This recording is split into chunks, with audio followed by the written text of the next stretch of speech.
Right now, a critical vote has just happened up on the Senate floor. Right now, it is tied 50-50. Now, once settled, this bill could decide if the Senate eventually votes on a funding bill that, for some in remote Alaska communities, could be devastating. Right now, we've got wildfires that are raging in the interior part of the state, and so at Fort Yukon and McGrath, it is just our public radio stations that are providing the updates to get people into safe areas.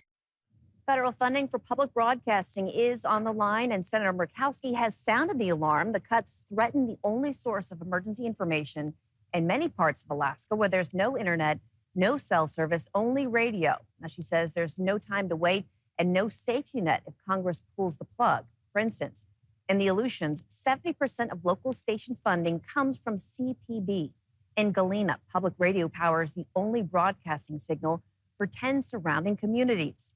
And in Juneau, that federal funding accounts for over a third of KTOO's annual budget.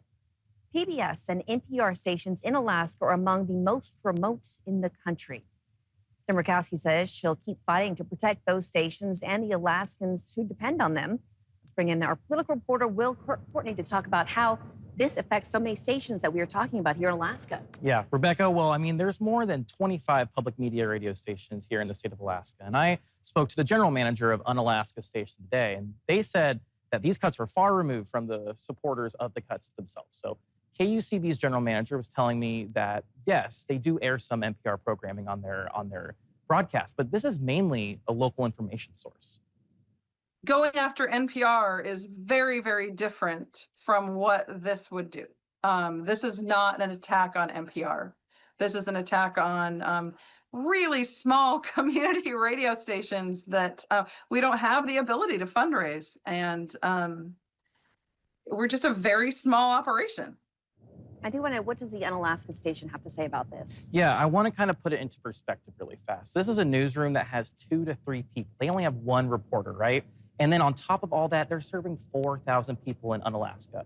This station tells me that they're facing $290,000 from these cuts. And that's about 40% of their budget. So they're really making sure that they can do what they can, make sure they have the emergency services that they still provide, but they're gonna have to make some decisions that are gonna be really, really hard.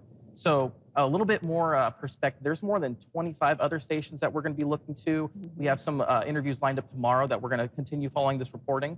And I wanna also say that we've also reached out to Senator Sullivan. You mentioned at the top that there was a vote. We do not know yet how he has voted. And then on top of that, he's not responded to any comment yet. All right, thank you so much. Well, just last week on Truth Social, President Trump stated any Republican that votes to allow this monstrosity to continue broadcasting will not have my support or endorsement. Thank you for your attention to this matter.